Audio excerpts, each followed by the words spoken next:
When you do your research, you will find that the worst ever hyperinflation to hit any country was in Hungary at 13.6 quadrillion %. And the reason that I would argue that Zimbabwe has had the worst inflation records in the world is that we've experienced a rate of 89.7 sextillion %.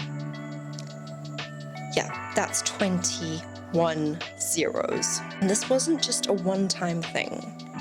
This was annually, over 7 years, and that included 3 currencies. Not only did we run through 1, 2, but 3 entire currencies to the ground. And I have put off talking about politics, but during my travels, I always get asked about Zimbabwe.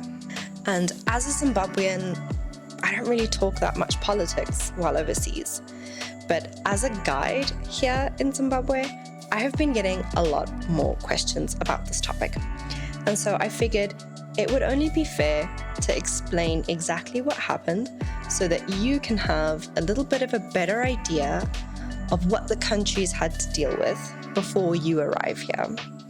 Because there are some things that'll get on your nerves as a tourist, like, for example, not having the correct amount of small change, or the way that the facilities are sometimes not kept up to standard. But hopefully this will give you kind of a rough idea on why that is. Let me set the scene.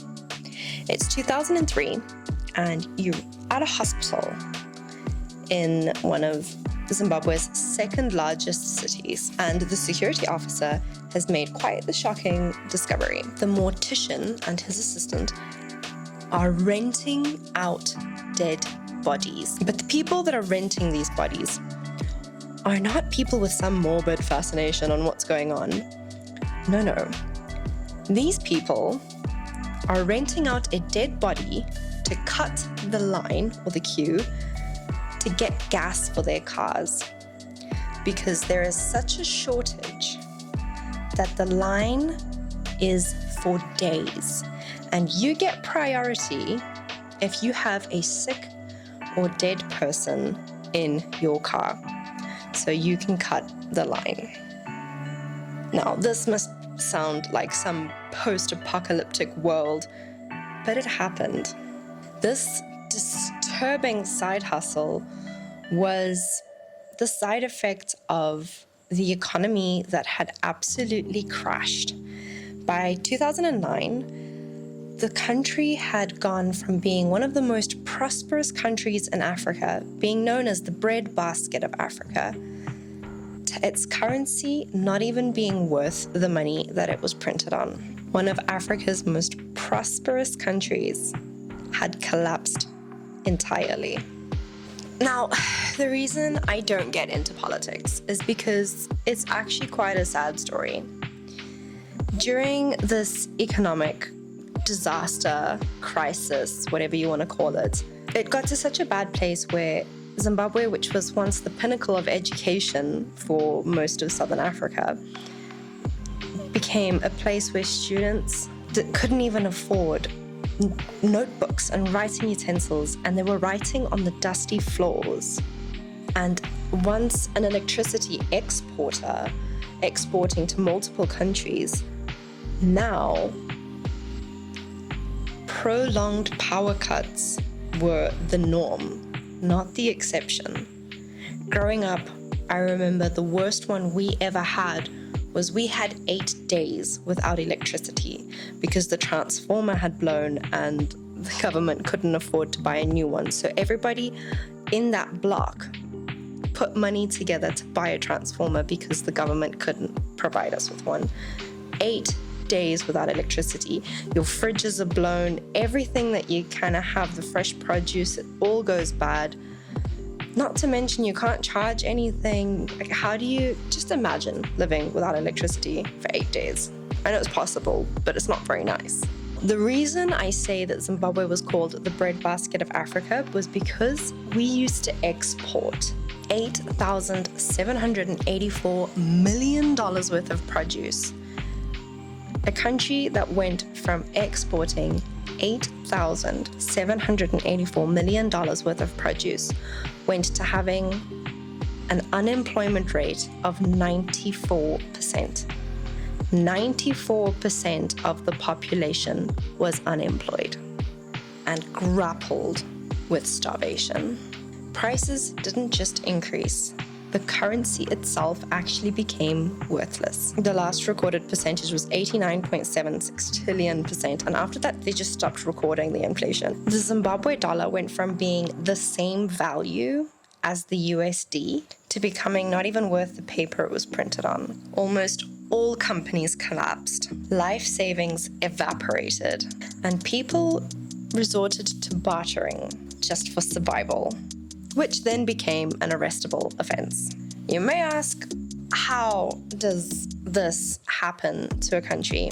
Well, as you all know, probably know, Zimbabwe was a colonized country called Rhodesia, which later changed to Zimbabwe. And many European settlers came here in search of gold because we have one of the largest gold reserves in the world. In 1965, we declared independence, and in 1980, Robert Mugabe became the first prime minister, initially promising reconciliation. However, his rule soon turned violent.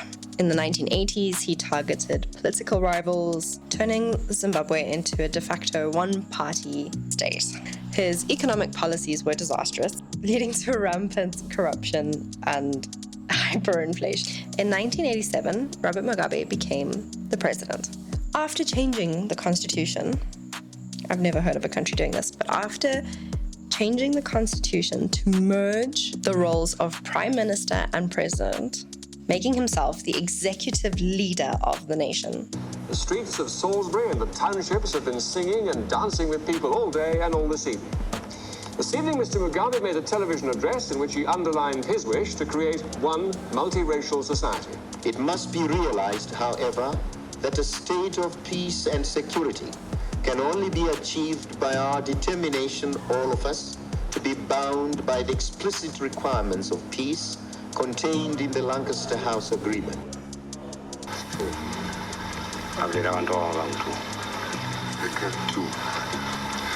How were they killed?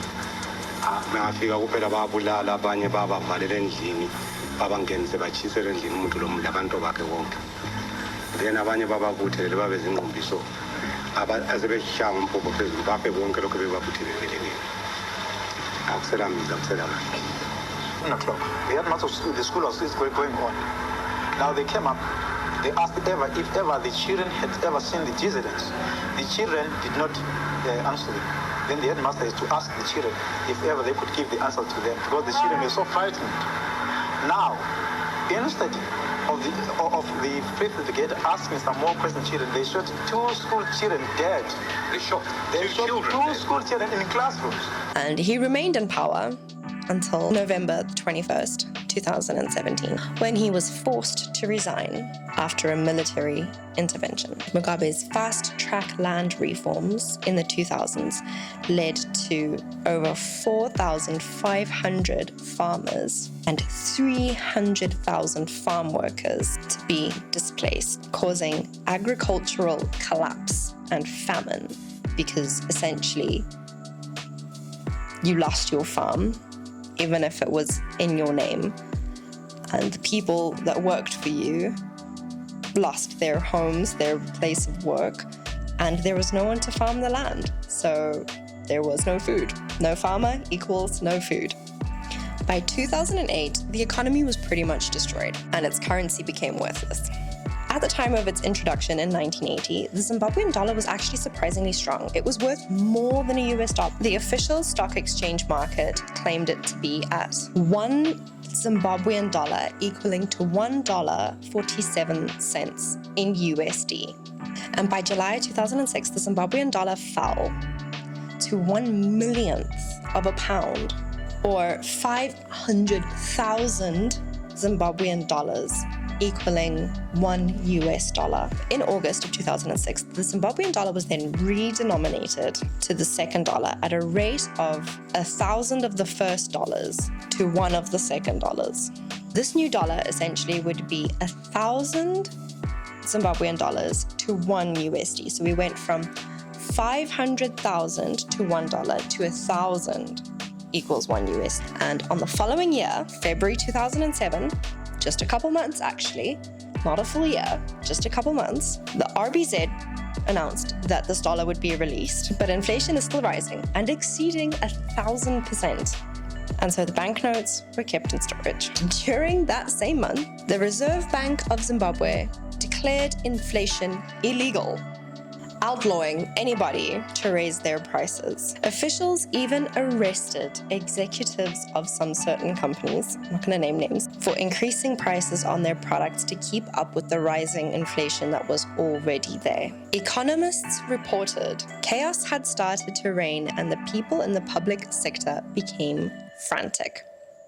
On 6th of September 2007, before the year even ended, the Zimbabwe dollar was devalued yet again by a rate of 92%, creating an official exchange rate of 30,000 Zimbabwean dollars to $1, whereas just a couple months prior, it was 1,000 Zimbabwean dollars to $1. But the black market was where you could exchange your money at 600,000 Zimbabwean dollars to $1.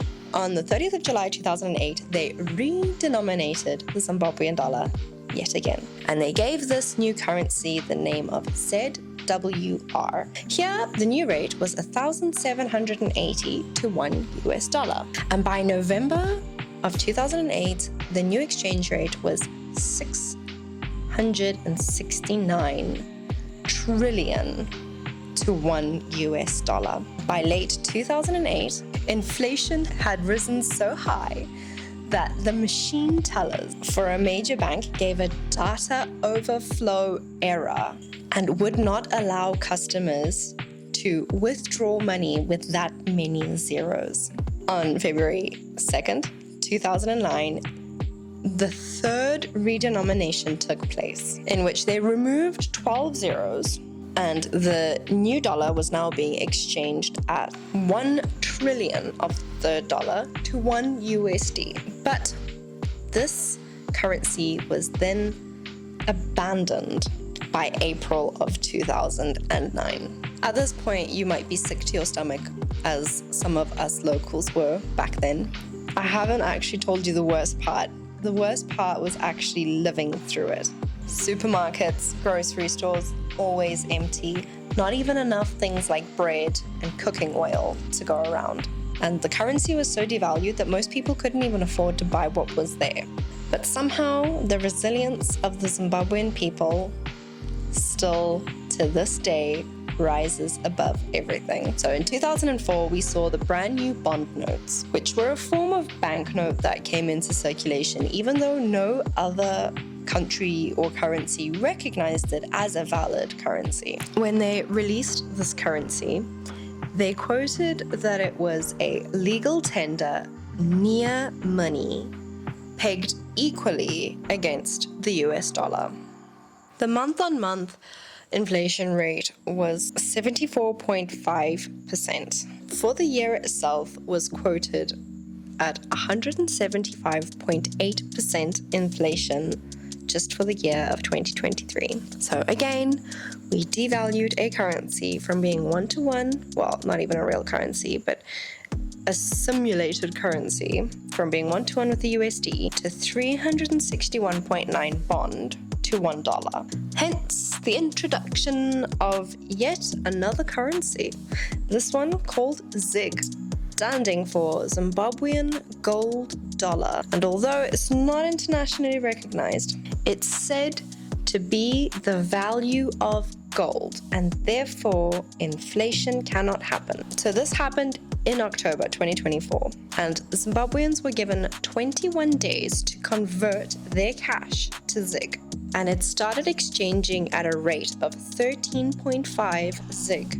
to $1. But as a result of inflation, which we were not supposed to experience, this Zig dollar was devalued by 42.5% against the US dollar.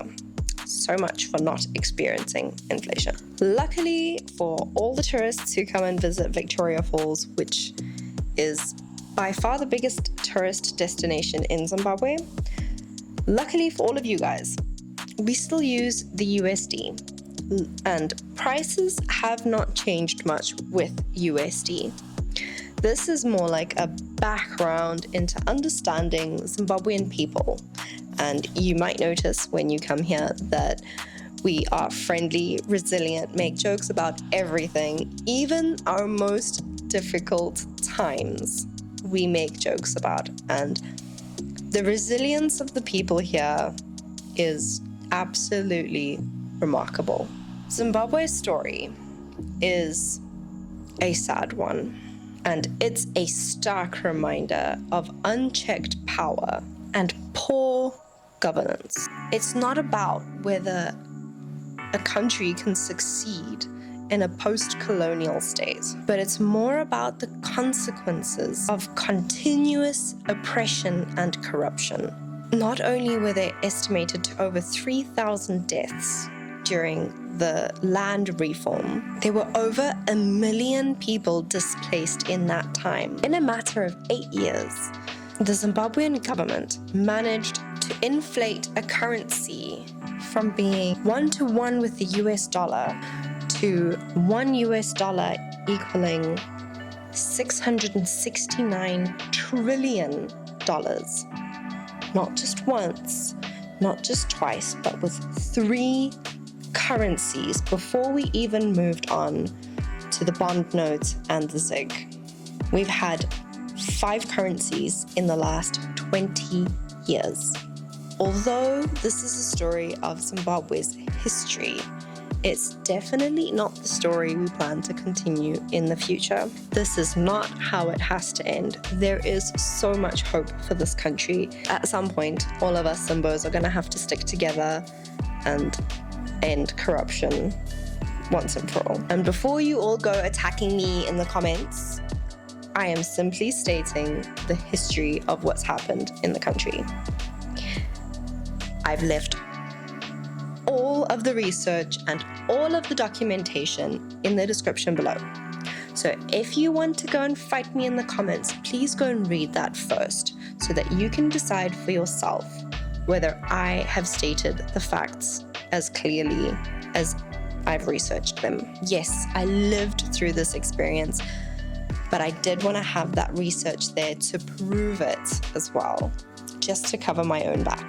If you enjoyed this video, please let me know in the comments below so that I can make more like it. And as always, I will see you again in the next one.